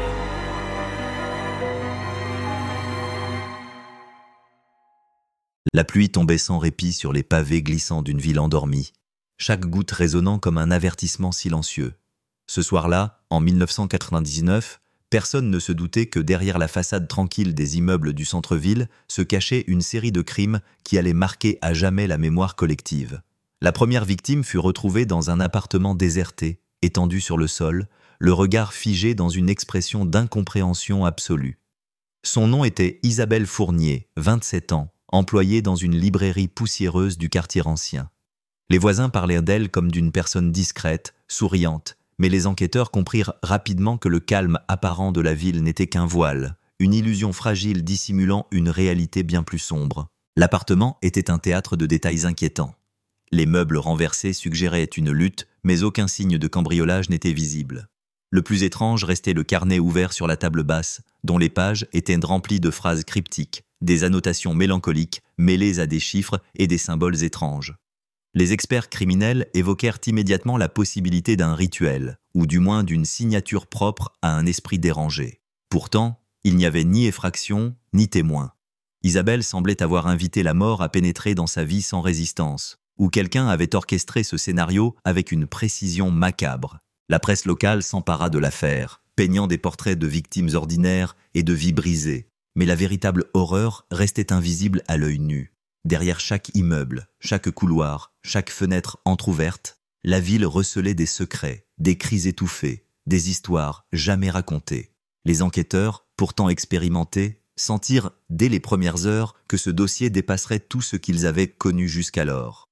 Il y avait quelque chose dans la manière dont le corps d'Isabelle avait été placé, la froideur méthodique de l'assassin qui laissait deviner un esprit calculateur, patient, presque obsessionnel. Le contexte social de l'époque ajoutait une tension supplémentaire. La fin des années 90 en France était marquée par un mélange de modernité et d'insécurité, un sentiment latent que tout pouvait basculer en un instant. Les habitants du quartier ancien se souvenaient des histoires de disparitions inexpliquées, de personnes retrouvées dans des positions étranges ou d'objets déplacés mystérieusement dans leur voisinage. Ces rumeurs, longtemps ignorées comme de simples légendes urbaines, prirent soudain un relief inquiétant face à la brutalité méthodique du meurtre d'Isabelle. Chaque détail de la scène de crime fut examiné à la loupe. Les traces de pas, les empreintes digitales partielles, le parfum persistant dans l'air, la disposition des meubles. Chaque élément semblait échapper à une logique rationnelle, mais pourtant, l'assassin laissait derrière lui un fil ténu, une signature invisible qui allait, des années plus tard, guider la résolution de l'affaire. Les enquêteurs interrogèrent les proches, amis et collègues, mais les réponses étaient fragmentaires, parfois contradictoires. Isabelle, pourtant sociable, semblait porter en elle un secret que personne n'avait soupçonné. Ses lettres, ses carnets et surtout son obsession pour la musique ancienne révélèrent une personnalité complexe, introspective, qui cherchait des réponses dans des partitions oubliées plutôt que dans la banalité quotidienne de sa vie. Ces indices, d'abord négligés, allèrent devenir la clé pour comprendre la logique interne de l'assassin, lorsque les autres victimes commencèrent à apparaître, toutes reliées par un fil invisible, un intérêt marqué pour la musique, la littérature et les lieux oubliés de la ville. Le deuxième meurtre survint quelques mois plus tard. Le corps d'un jeune compositeur fut découvert dans un théâtre désaffecté, ses mains crispées sur une partition ancienne, jaunie par le temps. La ressemblance avec le premier crime était frappante. La précision du placement, le choix des objets, l'absence totale de traces de lutte, comme si la mort elle-même avait été conviée dans un rituel silencieux. La presse parla d'un tueur en série, mais la peur se mêlait à l'incompréhension. Comment quelqu'un pouvait-il orchestrer de tels crimes avec une telle minutie, sans laisser de preuves tangibles? L'idée que l'assassin pouvait être parmi eux, invisible, regardant, attendant le moment parfait pour frapper de nouveau, instilla un sentiment de paranoïa dans la communauté. Les détectives engagèrent des méthodes inhabituelles. Ils examinèrent les archives musicales, les bibliothèques anciennes, les enregistrements radiophoniques oubliés, cherchant la moindre correspondance entre les victimes. L'un des experts déclara que l'assassin avait une obsession pour les compositions oubliées, les partitions que la plupart des musiciens contemporains ne regardaient jamais. Les victimes, toutes liées à ce monde de notes et de silence, étaient choisies non pas par hasard, mais selon une logique que seul l'esprit du tueur pouvait comprendre. Cette révélation bouleversa l'enquête. Il ne s'agissait pas simplement de meurtre, mais d'un jeu intellectuel, d'une mise en scène presque artistique, où chaque détail était calculé pour transmettre un message invisible à tous, sauf à l'assassin lui-même. À mesure que les mois passaient, le schéma devint plus clair, mais la tension monta. Chaque nouveau corps ajoutait une couche de complexité. Chaque indice semblait à la fois évident et insaisissable. Les enquêteurs commencèrent à parler d'une signature, une lettre, un symbole, un motif qui se répétait subtilement sur les partitions retrouvées avec les victimes. Mais cette signature était masquée, codée, presque invisible, à qui n'avait pas l'œil entraîné à détecter les anomalies dans les manuscrits anciens. Les experts en musique ancienne furent convoqués, et certains commencèrent à suggérer que le tueur n'était pas seulement un criminel, mais un connaisseur profond de la musique classique, capable de transformer la beauté en horreur, de transformer le silence en menace palpable. La peur s'étendait au-delà des victimes directes. Les habitants des quartiers anciens évitaient certaines ruelles, certains bâtiments, comme si l'air lui-même pouvait trahir la présence du tueur. La ville entière devint un théâtre de suspicion et de tension, chaque son, chaque ombre étant interprétée comme un possible présage de violence. La police intensifia ses patrouilles, mais l'assassin restait invisible, glissant entre les mailles du filet avec une intelligence méthodique, presque provocatrice. Et puis, un élément inattendu surgit, une lettre, dissimulée dans une partition ancienne, retrouvée lors d'une inspection banale dans un grenier poussiéreux appartenant à l'une des victimes. Ce simple document allait bouleverser l'enquête, transformant des mois de confusion et de peur en un fil conducteur précis, révélant la personnalité de l'assassin et la logique de ses crimes. Les enquêteurs comprirent que le tueur n'avait pas seulement planifié ses meurtres avec minutie, mais qu'il avait également laissé une trace, une clé de compréhension qui ne pouvait être déchiffrée qu'en reliant la musique, la littérature et l'obsession personnelle du meurtrier. Chaque mot de cette lettre révélait non seulement la mécanique des crimes, mais aussi une vision tordue du monde, une philosophie macabre, où la vie et la mort s'entremêlaient dans un ballet inquiétant. C'était comme si l'assassin avait voulu que, même après sa capture, ses intentions soient comprises, ses motivations analysées, son esprit immortalisé dans le texte qu'il avait laissé. Les experts en criminologie furent fascinés et horrifiés à la fois. Le mélange de génie et de folie était indéniable, et la lettre devint le pivot autour duquel toute la résolution de l'affaire allait s'articuler. L'atmosphère dans les bureaux de police changea du tout au tout. Chaque enquêteur, chaque expert sentait le poids de la vérité approcher, et en même temps la gravité de ce qu'ils allaient découvrir. La série de meurtres, jusqu'ici inexpliquée, prenait enfin une forme intelligible, mais la révélation de l'identité du tueur et de sa méthode allait nécessiter une concentration et un courage exceptionnels. Car derrière chaque ligne de la lettre, chaque symbole dans les partitions, se cachait non seulement le meurtrier, mais une réflexion sur la condition humaine, sur la fragilité de la vie, sur le lien intime entre passion et obsession, entre talent et perversité. Le lendemain de la découverte de la lettre, l'atmosphère au commissariat était électrique. Les enquêteurs, jusque-là submergés par l'incertitude et l'incompréhension, ressentaient pour la première fois une lueur de direction, comme si le brouillard épais qui enveloppait l'affaire commençait à se dissiper. Chaque mot de cette lettre avait été minutieusement transcrit et analysé. Les caractères particuliers, les espaces entre les lignes, les ponctuations inhabituelles devenaient autant de fragments d'un puzzle complexe. Les experts commencèrent à identifier des motifs récurrents, des références musicales à des œuvres anciennes, oubliées, que seule une connaissance approfondie et obsessionnelle pouvait relier. C'était la première fois que l'on percevait non seulement le génie macabre du tueur, mais également son profond attachement à un univers que peu de gens pouvaient comprendre. Quelques jours plus tard, un autre corps fut découvert, cette fois dans une ancienne salle de concert désaffectée. Le jeune homme, compositeur prometteur de 29 ans, gisait sur le sol, ses mains crispées sur une partition manuscrite, jaunie et fragile. La similitude avec le meurtre précédent était troublante. Aucun signe de lutte, pas de vol, juste une mise en scène soigneusement orchestrée. Les enquêteurs commencèrent à parler d'une signature indélébile, d'une logique interne au crime qui dépassait les simples pulsions meurtrières. Chaque victime, sélectionnée pour son lien avec le monde de la musique ancienne, semblait représenter une pièce d'un rituel intellectuel et émotionnel, un message codé que seul l'assassin pouvait comprendre pleinement. L'enquête prit une nouvelle dimension. Les experts consultèrent des musicologues, des historiens et même des bibliothécaires spécialisés dans les partitions rares.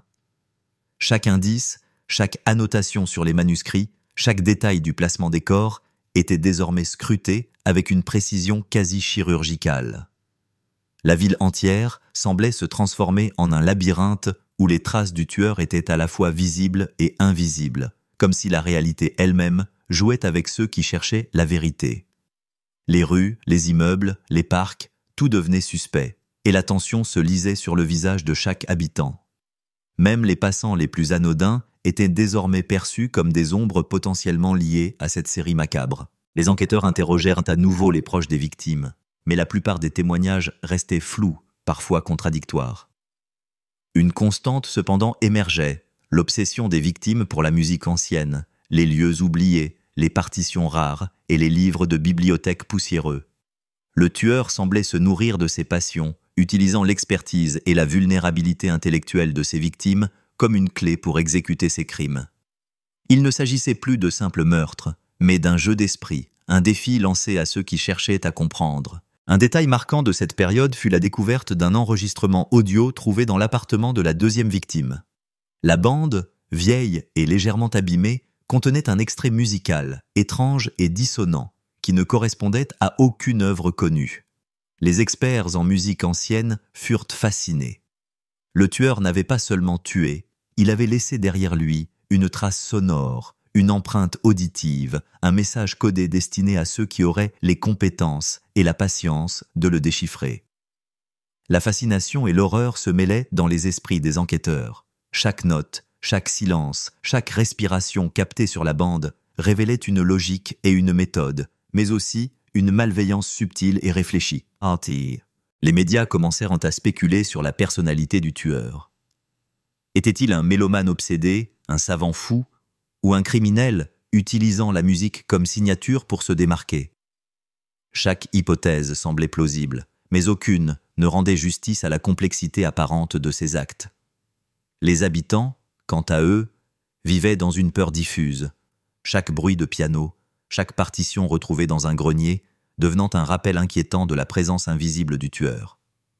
La ville se transformait en un théâtre de suspicion et de paranoïa, où la frontière entre sécurité et danger devenait de plus en plus floue. Puis, un autre élément bouleversa l'enquête. Une correspondance, trouvée cette fois dans une bibliothèque abandonnée, entre le tueur et une personne non identifiée. La lettre, écrite avec soin, détaillait des considérations philosophiques sur la musique, la vie et la mort, mêlant obsession et érudition. Chaque phrase était méticuleusement formulée, chaque mot porteur d'un double sens. Les enquêteurs commencèrent à comprendre que le tueur ne voyait pas ces crimes comme de simples actes de violence, mais comme des compositions, des œuvres où chaque vie emportée représentait une note dans un ensemble complexe. La tension monta, car la profondeur de cette obsession rendait le tueur imprévisible et extrêmement dangereux. À mesure que les découvertes s'accumulaient, les enquêteurs durent faire face à une vérité dérangeante. Le tueur n'agissait pas au hasard. Chaque meurtre, chaque détail laissé sur les lieux, chaque lettre dissimulée dans une partition formait un système cohérent, un code destiné à être compris par ceux qui oseraient s'approcher de sa logique. Il ne s'agissait pas simplement de résoudre des crimes, mais de pénétrer dans l'esprit d'un être capable de transformer la mort en langage, de transformer la violence en une symphonie macabre. Le processus d'investigation devint obsessionnel. Les nuits s'allongeaient, les cafés étaient envahis par des piles de partitions, de carnets, de lettres et de bandes audio. Chaque indice, même le plus infime, était passé au crible. La moindre erreur, le moindre détail ignoré, pouvait coûter la capture du tueur et prolonger l'angoisse de la ville entière. La pression pesait sur tous les membres de l'équipe, mais l'excitation intellectuelle se mêlait à la peur, créant une dynamique étrange où fascination et horreur coexistaient. Enfin, un matin pluvieux, une percée inattendue survint. En comparant les partitions récupérées sur différents lieux de crime, un expert identifia une signature unique, un motif répétitif que seule une personne ayant un goût extrême pour la musique ancienne pouvait créer. Cette signature, imperceptible pour un œil non averti, reliait toutes les victimes et toutes les scènes de crime. La police comprit alors que le tueur laissait derrière lui un message crypté, un fil conducteur invisible mais identifiable pour ceux capables de lire entre les lignes. La tension culminait. Chaque enquêteur savait que la résolution approchait, mais avec elle, le poids de l'horreur et de l'obsession du tueur devenait palpable. La découverte de ce motif permit d'éclairer les choix méthodiques, les sélections minutieuses des victimes et les mises en scène calculées. Pour la première fois, l'affaire prenait un sens. La ville pouvait enfin envisager une issue, mais il restait à découvrir l'identité du meurtrier, une tâche qui allait exiger une perspicacité, une patience et un courage extraordinaires. L'étau se resserrait autour de l'affaire. La découverte du motif dans les partitions anciennes avait ouvert une fenêtre sur l'esprit du tueur, mais ne révélait pas encore son identité. Les enquêteurs commencèrent à analyser les victimes de manière plus systématique, établissant des profils psychologiques, croisant leurs habitudes, leurs fréquentations, leur passion pour la musique et la littérature. Chaque détail, chaque conversation, chaque note laissée derrière soi devenait potentiellement cruciale. La peur, toujours présente, s'intensifiait. Le tueur, invisible et méthodique, semblait défier les forces de l'ordre, jouant avec eux comme un chef d'orchestre manipulateur. Chaque crime, un mouvement soigneusement orchestré dans une symphonie morbide. Le troisième meurtre survint dans une bibliothèque municipale, un lieu censé incarner la connaissance et le calme. La victime, une jeune bibliothécaire spécialisée dans les archives anciennes, gisait sur le sol, une partition musicale en main, dont les pages portaient un message codé semblable à celui trouvé avec les victimes précédentes. La similitude avec les crimes antérieurs renforça l'idée que l'assassin avait une signature précise et identifiable. Les enquêteurs, désormais conscients de la cohérence presque artistique des meurtres, commencèrent à percevoir une logique interne, froide et calculée, qui dépassait toute compréhension rationnelle du crime classique. L'examen des partitions révéla des indices jusque-là imperceptibles, des annotations marginales, des symboles musicaux détournés, des chiffres intégrés dans les portées. Ces détails, analysés par des experts en cryptographie musicale, mirent en évidence un message caché, un fil conducteur reliant les victimes et dévoilant partiellement la psychologie du meurtrier. L'obsession du tueur pour la perfection et la symétrie, son goût pour l'ordre et la méthode, apparaissait dans chaque geste, chaque détail laissé sur les scènes de crime. Il ne s'agissait pas seulement de tuer, mais de créer un récit, un puzzle intellectuel destiné à être résolu par ceux capables de lire entre les lignes. Les enquêteurs se plongèrent dans les cercles musicaux de la ville, interrogèrent des professeurs, des étudiants, des musiciens professionnels et amateurs. Chacun apportait des informations partielles, des impressions fugaces, des observations sur les comportements étranges de certaines personnes obsédées par la musique ancienne. Des motifs se dessinaient, des liens se faisaient entre les victimes et certains lieux précis. Des salles de concert oubliées, des archives poussiéreuses, des ateliers de luthiers. La ville entière semblait participer, malgré elle, à ce ballet inquiétant orchestré par un tueur invisible et savant. Les nuits passées à analyser chaque note, chaque symbole, chaque mot des lettres retrouvées commencèrent à peser sur l'équipe d'enquête. L'obsession et la peur se mêlaient. Comprendre l'esprit du tueur signifiait entrer dans un monde où la beauté et l'horreur coexistaient. Certains enquêteurs furent frappés par la sophistication intellectuelle de l'assassin, par sa capacité à transformer la musique, l'art et la littérature en instruments de terreur. Chaque nouvelle découverte renforçait l'idée que le tueur n'était pas seulement un criminel, mais un artiste de la mort, capable de manipuler la perception et les émotions de ceux qui cherchaient à le comprendre. Un autre élément fit irruption dans l'enquête, une note manuscrite, dissimulée dans un vieux violon retrouvé dans le grenier d'une des victimes, mentionnait des dates et des lieux précis, semblant annoncer les crimes à venir. Cette prévoyance glaça les enquêteurs. Le tueur non seulement planifiait ses meurtres avec une minutie diabolique, mais semblait également vouloir que son intelligence et sa méthode soient reconnues, tout en demeurant insaisissables. La tension monta d'un cran. La ville entière, consciente de la menace, commença à se méfier des étrangers, des voisins, des passants. La peur, subtile mais constante, transforma le quotidien en un réseau de suspicions et d'angoisses diffuses. La police fit appel à des spécialistes en criminologie comportementale. L'analyse des lettres et des partitions révéla un mélange complexe de traits obsessionnels, narcissiques et méthodiques. Le tueur avait une compréhension profonde de la psychologie humaine et savait exploiter les failles de ses victimes. Chaque meurtre, chaque message laissé témoignait non seulement de son génie morbide, mais aussi de sa capacité à manipuler la perception et les émotions de ceux qui étaient chargés de l'arrêter. Il y avait dans cette logique une beauté glaçante, une symétrie qui fascinait autant qu'elle terrifiait. Puis vint la 4e victime, découverte dans un ancien théâtre abandonné. Le corps, disposé selon un schéma précis, tenait une partition où chaque note et chaque silence semblaient raconter une histoire. Les enquêteurs commencèrent à percevoir une narration macabre. Chaque meurtre ajoutait un chapitre, chaque message codait une phrase, chaque symbole un mot. La ville, silencieuse et humide sous la pluie, se transformait en un vaste labyrinthe, où chaque détail pouvait révéler la clé de l'identité du tueur. La tension, palpable, se mêlait à une fascination intellectuelle qui enivrait certains membres de l'équipe. Un point de bascule survint lorsque l'un des enquêteurs, spécialiste en cryptographie musicale, identifia un motif récurrent dans toutes les partitions retrouvées. Ce motif, subtil mais constant, permettait de relier les victimes et de prédire, avec une certaine probabilité, les lieux ou les profils des prochaines cibles. La stratégie de l'enquête changea radicalement. Au lieu de simplement réagir au crime, les policiers commencèrent à anticiper les mouvements du tueur, à déchiffrer ses intentions, à pénétrer dans son esprit. C'était un jeu dangereux, où chaque erreur pouvait coûter des vies supplémentaires, mais également la compréhension de cette symphonie macabre. À ce stade, la peur dans la ville atteignait son paroxysme. Les habitants évitaient certains quartiers, certaines rues devenaient désertes à la tombée de la nuit. Les médias accentuaient la tension, parlant d'un génie criminel insaisissable, d'un meurtrier dont les motivations dépassaient la compréhension humaine. L'angoisse se transformait en obsession collective. Chaque objet, chaque lieu, chaque personnage pouvait être lié à cette série de meurtres. La ville entière devenait un terrain de jeu pour un esprit brillant mais tordu. Et chaque enquêteur ressentait sur sa peau la présence invisible du tueur. La combinaison de l'analyse des partitions, de l'étude des comportements et de la recoupe des indices permit aux enquêteurs de tracer une première ébauche du profil. Un individu cultivé, méthodique, avec une connaissance approfondie de la musique ancienne, capable de planifier ses crimes avec un sens de l'esthétique morbide et disposant d'une capacité exceptionnelle à manipuler son environnement et les perceptions.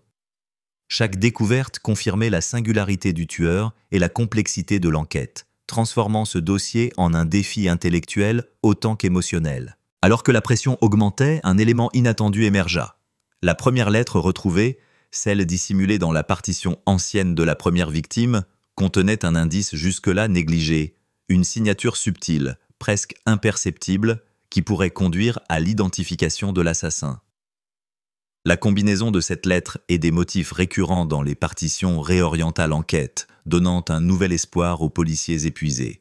Mais le temps jouait contre eux. Chaque jour qui passait, chaque nuit où le tueur restait libre, était une menace pour de nouvelles vies. La ville, sous la pluie incessante, respirait un mélange de peur et de fascination. Les enquêteurs, plongés dans l'analyse des indices, sentaient le poids de la responsabilité, mais également la possibilité de résoudre un puzzle unique dans l'histoire criminelle. Chaque découverte rapprochait un peu plus de la vérité, mais chaque avancée révélait également l'étendue de l'obsession et de la perversité du meurtrier. L'histoire devenait un récit vivant, une tension continue, où chaque détail, chaque note, chaque mot pouvait être la clé pour arrêter un génie du crime qui transformait la mort en langage.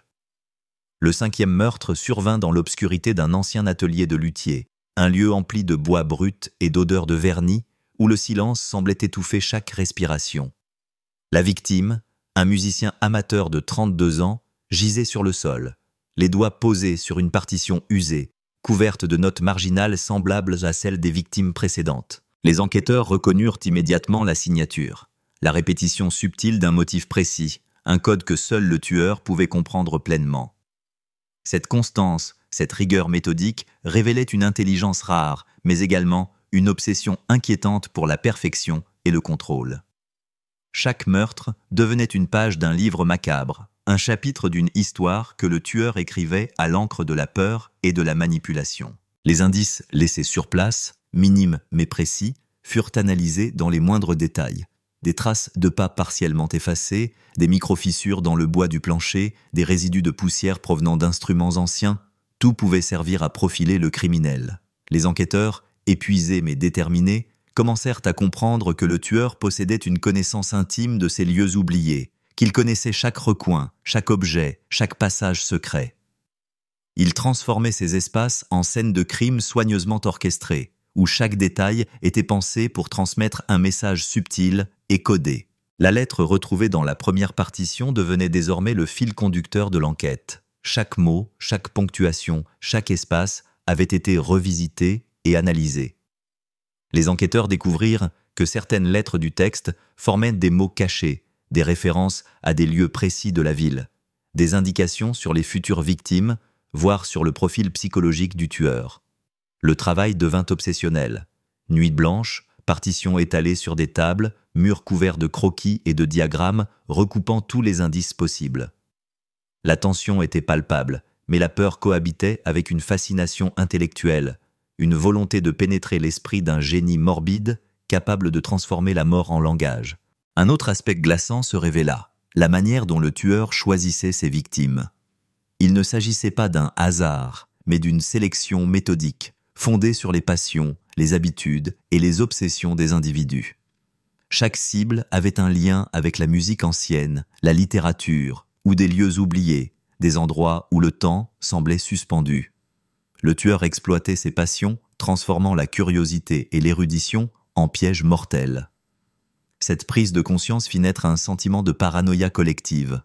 La ville entière pouvait devenir un terrain de chasse, et chaque amateur d'art ou de musique ancienne une proie potentielle. Puis, une découverte inattendue surgit. Dans une vieille bibliothèque, un carnet dissimulé entre 2 volumes poussiéreux révéla des annotations personnelles de l'une des victimes. Ce carnet décrivait des rencontres inhabituelles, des visites nocturnes dans des lieux déserts, des échanges mystérieux autour de partitions anciennes.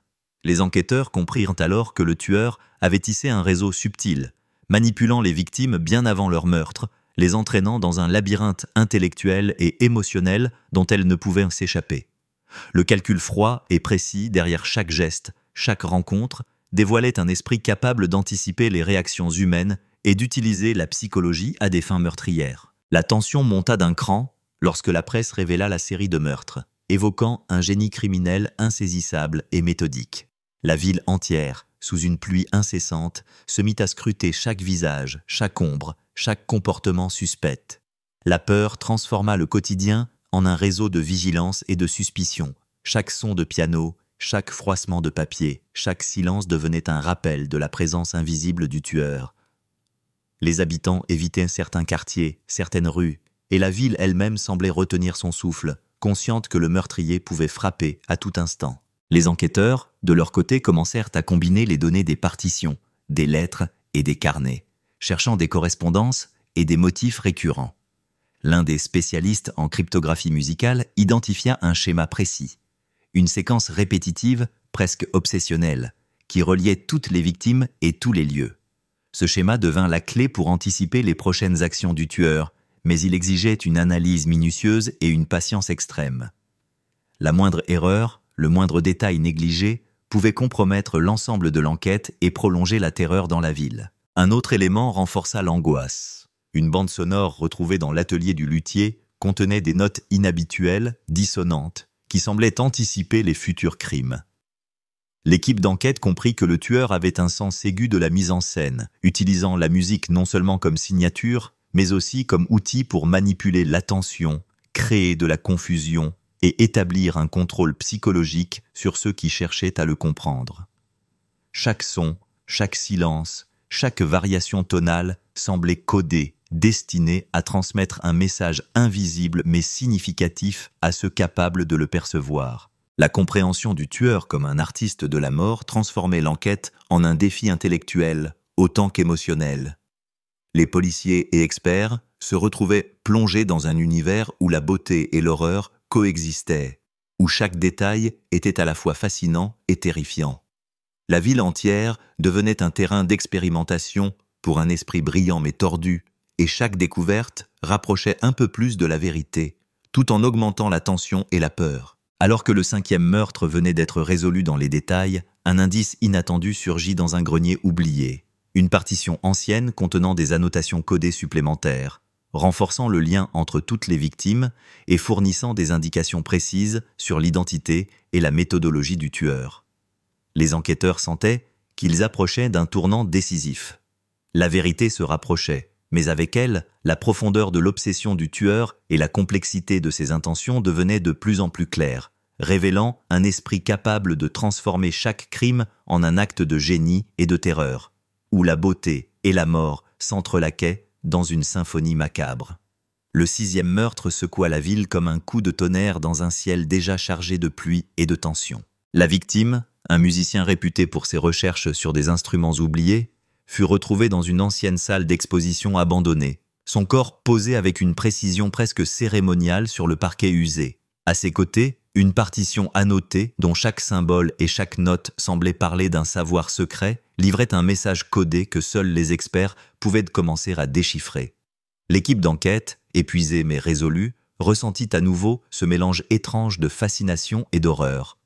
Le tueur ne laissait pas seulement la mort derrière lui, il tissait une œuvre, une symphonie de peur et d'intelligence. L'analyse des notes révéla une complexité jusqu'alors inégalée.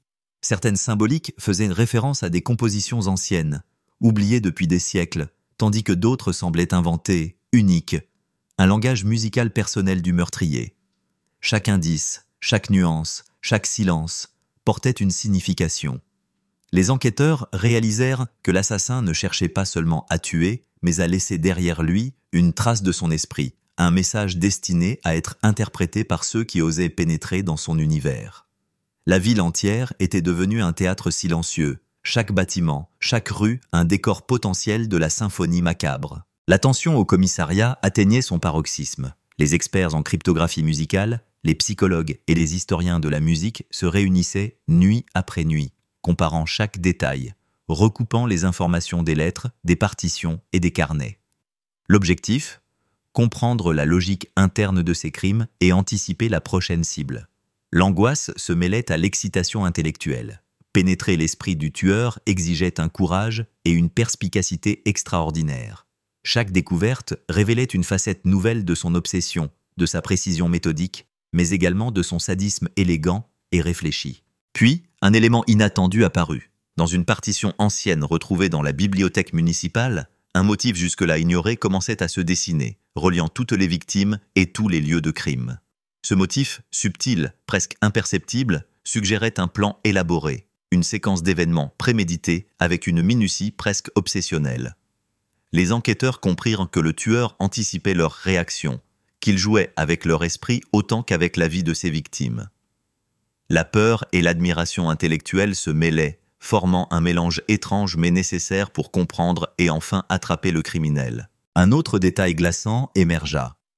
Une correspondance entre la 6e victime et une personne non identifiée, retrouvée dans un carnet intime, révélait des rencontres inhabituelles, des visites nocturnes dans des lieux isolés et des échanges mystérieux autour de partitions rares. Le tueur ne se contentait pas de sélectionner ses victimes. Il les manipulait, les préparait, les entraînait dans un labyrinthe dont elles ne pouvaient s'échapper. Chaque geste, chaque rencontre, chaque note semblait calculée pour exercer un contrôle total sur sa proie, et par extension sur ceux qui cherchaient à l'arrêter. La presse s'empara de l'affaire avec un mélange d'effroi et de fascination. Les journaux parlaient d'un génie du crime, d'un meurtrier qui transformait la mort en langage, la violence en composition. Les habitants, terrifiés, évitaient certains quartiers, scrutant chaque visage et chaque ombre, conscients que l'assassin pouvait frapper à tout moment. L'ambiance dans la ville devint irrespirable, saturée de peur et de suspicion. Même les lieux les plus familiers semblaient dissimuler des dangers insoupçonnés. L'équipe d'enquête, désormais habituée à la complexité du tueur, intensifia son travail. Les nuits se succédaient dans une quête presque obsessionnelle. Les partitions étalées sur des tables, les carnets ouverts, les enregistrements écoutés et réécoutés, chaque détail minutieusement recoupé. Les enquêteurs savaient que chaque découverte rapprochait de la vérité, mais également révélait la profondeur inquiétante de l'obsession et de la perversité du meurtrier. Chaque pas dans l'enquête était à la fois un progrès et un rappel de la dangerosité de l'individu qu'il poursuivait. Alors qu'il semblait enfin toucher du doigt le profil psychologique exact du tueur, un rebondissement survint. Une lettre dissimulée dans une partition ancienne, jusque-là négligée, contenait une série de références historiques et philosophiques, des citations presque imperceptibles qui semblaient en prédire les prochains crimes et révéler les motivations profondes de l'assassin. Les enquêteurs comprirent que ce dernier percevait ses actes comme une mission, un message destiné à défier et à éduquer, un exercice intellectuel et émotionnel destiné à ceux qui pouvaient comprendre la complexité de sa logique. La ville, plongée dans la peur et le suspense, attendait la prochaine révélation. Les enquêteurs, conscients de la gravité de chaque décision, poursuivaient à leur analyse, traquant des motifs, des répétitions, des indices cachés. Chaque partition, chaque lettre, chaque note devint un élément crucial dans la course contre le temps. Le tueur, invisible, continuait à jouer avec eux, orchestrant chaque crime avec un sens de la symétrie et de l'esthétique glaçante, transformant la peur en langage et la violence en message codé. Enfin, un élément déclencheur permit d'avancer. En combinant les motifs des partitions, les annotations des lettres et les observations sur les lieux de crime, l'équipe put établir une carte mentale des mouvements du tueur. Cette carte révéla un schéma précis, un plan méthodique et répétitif, qui permit de prédire avec un degré élevé de probabilité où et comment le meurtrier pourrait frapper ensuite. La tension monta d'un cran. L'anticipation du prochain crime rapprochait les enquêteurs de l'ultime confrontation, mais révélait également toute l'étendue de l'ingéniosité et de l'obsession du criminel. Chaque avancée rapprochait la vérité, mais chaque découverte rappelait également la profondeur de la manipulation, de l'obsession et du contrôle exercé par le tueur sur ses victimes et sur ceux qui tentèrent de l'arrêter. La symphonie macabre, dont chaque meurtre constituait une note, se révélait progressivement, un mélange complexe de beauté intellectuelle et de terreur absolue. La ville entière semblait suspendue, consciente que l'issue de cette enquête pourrait bouleverser à jamais la perception de la musique, de l'art et de la mort. Le 6e meurtre avait bouleversé la ville, mais ce fut la découverte qui suivit qui changea radicalement la perception de l'affaire. Dans un grenier oublié, derrière une cloison fragile, les enquêteurs tombèrent sur une partition ancienne, pliée et dissimulée, accompagnée d'une lettre que personne n'avait encore lue. La feuille de papier, jaunie par le temps, portait des annotations minuscules, presque imperceptibles, des chiffres et des mots reliés à l'histoire de chaque victime. L'analyse minutieuse révéla que le tueur avait préparé chaque crime comme on compose une symphonie, avec une précision diabolique et un souci du détail qui confondait même les meilleurs experts. Chaque mot de la lettre semblait orchestré pour provoquer un frisson de reconnaissance chez ceux qui comprenaient les subtilités de la musique ancienne. Les enquêteurs, en combinant les indices de cette partition avec les motifs déjà découverts dans les lettres précédentes, commencèrent à percevoir un schéma répétitif, une logique qui dépassait la simple cruauté. Le tueur n'agissait pas par hasard, il suivait une méthodologie rigoureuse, presque scientifique, où chaque victime, chaque lieu et chaque symbole servait un but précis. L'obsession du criminel pour la symétrie et la perfection était évidente. Chaque meurtre, chaque message caché dans les partitions, chaque annotation marginale témoignait d'une intelligence redoutable et d'une maîtrise psychologique impressionnante. L'équipe d'enquête comprit que ce n'était plus seulement une chasse aux meurtriers, mais un véritable défi intellectuel, où comprendre le tueur équivalait à pénétrer dans son esprit, à anticiper ses gestes, à déchiffrer son langage morbide. Le 7e corps fut retrouvé dans une salle de répétition abandonnée, un lieu rempli d'instruments anciens recouverts de poussière et de toiles d'araignée. La victime, un musicologue passionné par les œuvres oubliées du XVIIIe siècle, gisait sur le sol, les mains crispées sur une partition annotée. La similitude avec les crimes précédents confirma que l'assassin respectait un schéma précis, mais cette fois, une nouveauté glaçante apparut. La partition contenait des indications sur les victimes à venir, presque une annonce, une signature révélant l'obsession du tueur pour le contrôle et la prédiction. Les enquêteurs commencèrent à retracer les liens entre les victimes et leurs réseaux sociaux, les lieux qu'elles fréquentaient et les cercles intellectuels auxquels elles appartenaient. Il devenait évident que le tueur sélectionnait ses victimes en fonction de leur passion pour la musique ancienne et leur vulnérabilité intellectuelle. Chaque interaction, chaque rencontre était calculée, un piège subtil dans lequel les victimes se trouvaient entraînées malgré elles. La précision de la planification laissait transparaître une froideur et une maîtrise absolue. Un autre élément inquiétant surgit. Une bande sonore retrouvée dans l'appartement d'une victime contenait des sons dissonants, fragmentés, presque inaudibles, mais codés. Les experts en cryptographie musicale commencèrent à interpréter ces sons comme des indices supplémentaires, des coordonnées et des références aux futures victimes. Le tueur ne laissait rien au hasard. Chaque détail servait un objectif, chaque silence un message. L'équipe d'enquête comprit que pour le capturer, il fallait non seulement analyser les crimes passés, mais anticiper ceux à venir en décodant ce langage complexe et sinistre. Les nuits passées à étudier les partitions et les lettres devinrent un rituel obsessionnel. Chaque note, chaque symbole, chaque mot était examiné sous tous les angles possibles. L'épuisement se mêlait à l'adrénaline, à l'angoisse et à la fascination. Les enquêteurs comprenaient peu à peu que ce qu'ils avaient face à eux n'était pas un simple criminel, mais un artiste du meurtre, capable de transformer la mort en langage et la violence en composition.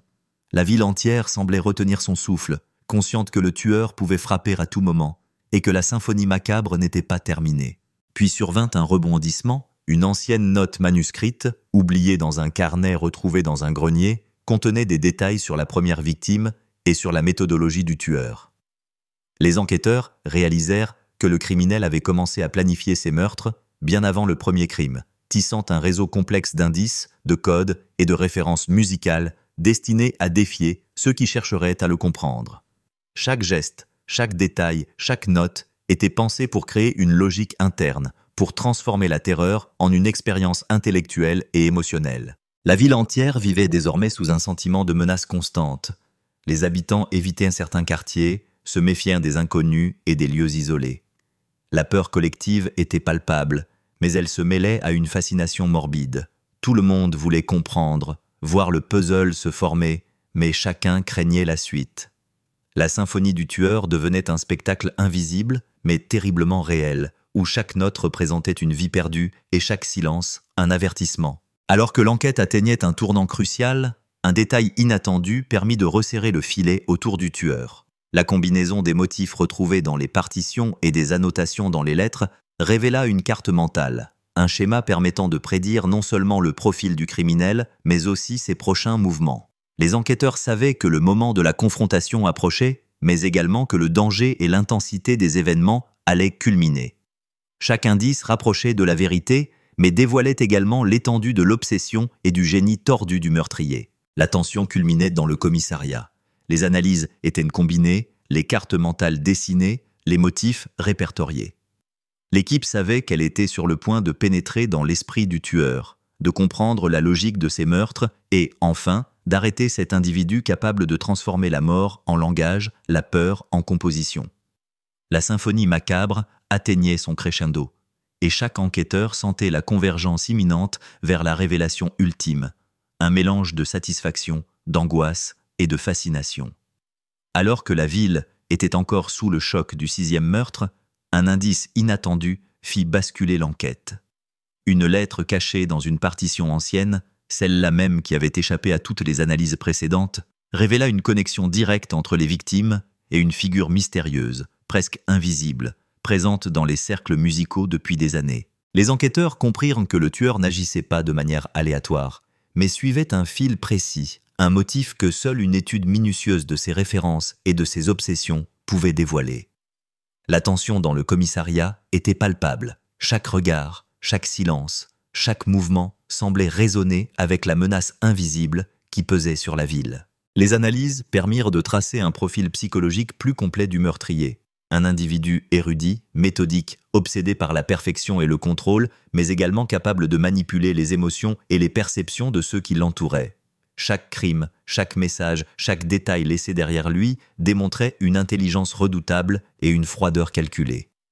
Les enquêteurs, fascinés autant qu'effrayés, savaient que pénétrer l'esprit de ce génie morbide était la seule façon de prévoir ses prochaines actions et de protéger d'éventuelles victimes. La découverte la plus frappante fut la localisation probable du tueur. Grâce à l'étude des motifs récurrents dans les partitions et les lettres, combinée à l'observation des habitudes des victimes, les enquêteurs identifièrent un quartier ancien, presque oublié, où se concentraient les indices.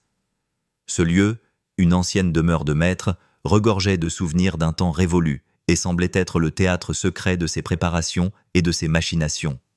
L'anticipation d'une confrontation imminente augmenta la pression sur l'équipe, consciente que chaque mouvement pouvait déclencher une réaction violente ou révéler des informations cruciales. Le 7e meurtre, découvert peu après cette révélation, confirma l'intelligence et la méthodologie du tueur. La victime, un collectionneur de partitions rares, avait été mise en scène avec une précision glaçante.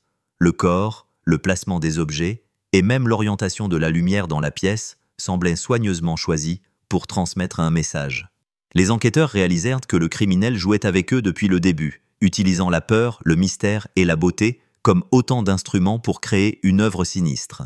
La symphonie du meurtre était complète dans son architecture, mais chaque nouvelle pièce ajoutait une complexité supplémentaire, un défi intellectuel presque insurmontable. La ville entière était désormais sous tension. Les habitants évitaient les lieux isolés, les ruelles désertes, et scrutaient chaque visage avec méfiance. La presse amplifiait la peur, parlant d'un génie du crime, d'un artiste de la mort dont les méthodes et la créativité dépassaient l'entendement. Chaque événement, chaque découverte, chaque indice devenait un sujet de spéculation, mais aussi un rappel que le tueur pouvait frapper à tout moment.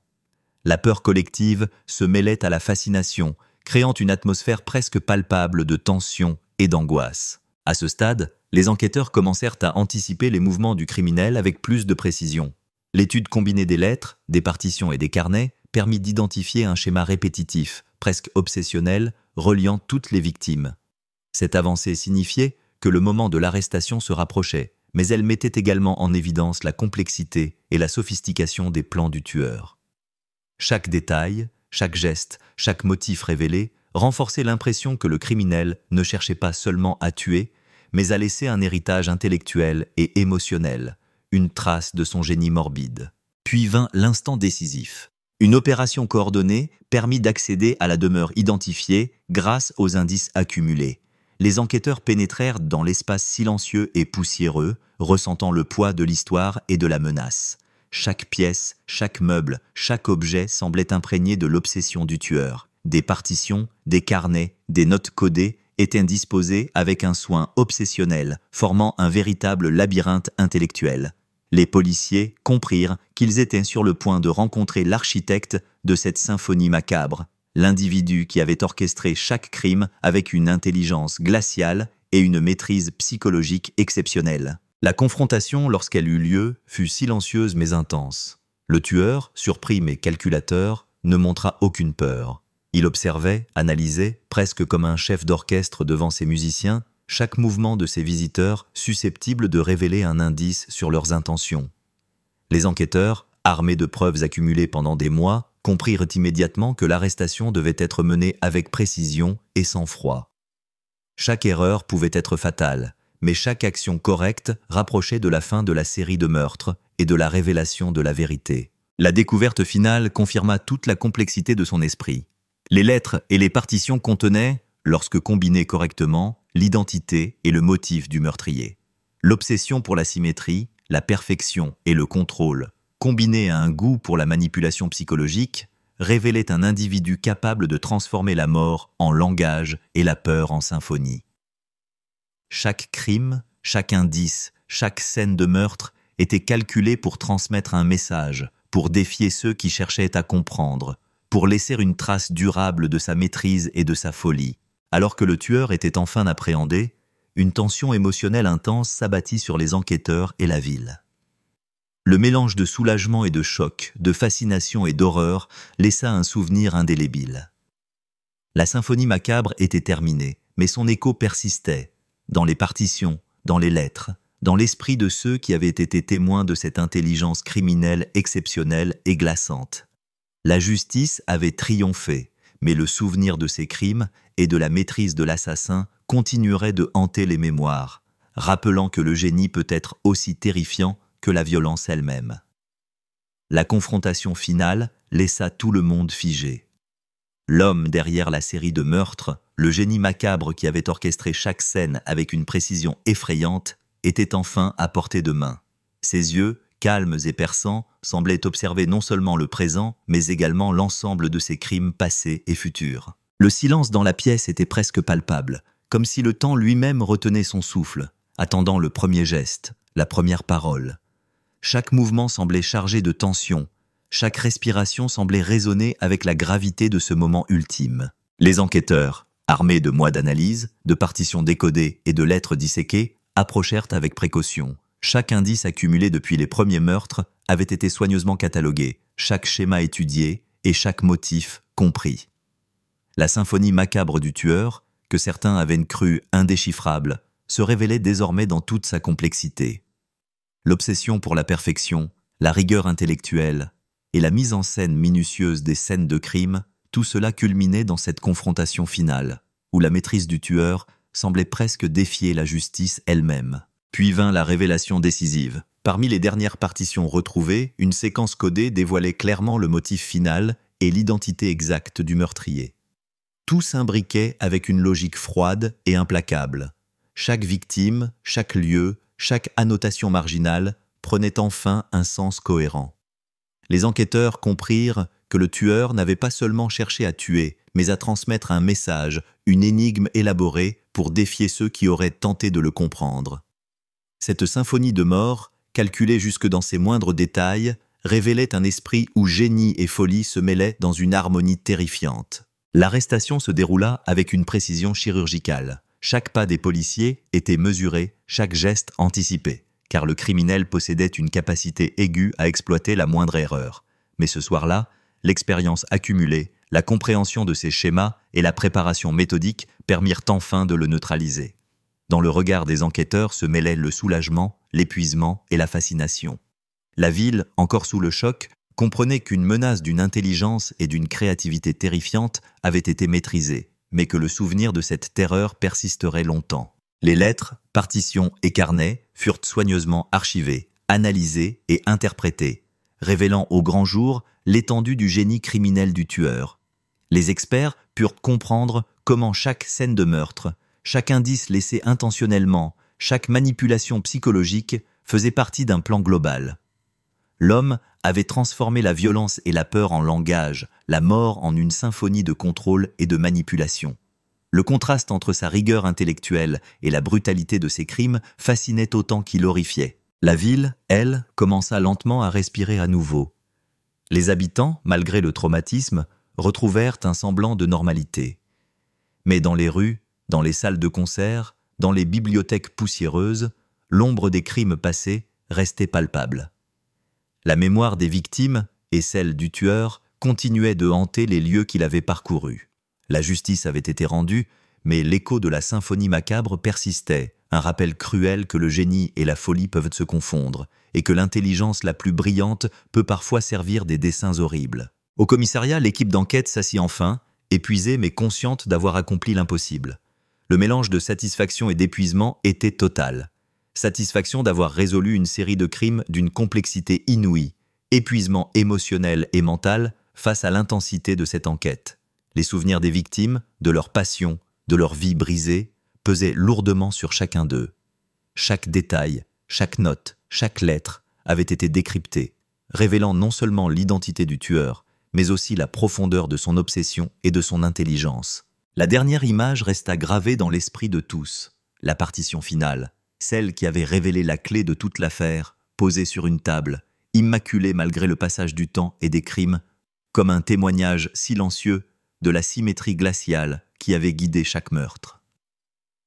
La symphonie macabre était terminée, la vérité révélée, et pourtant, le souvenir de ces événements continuerait de hanter la mémoire collective.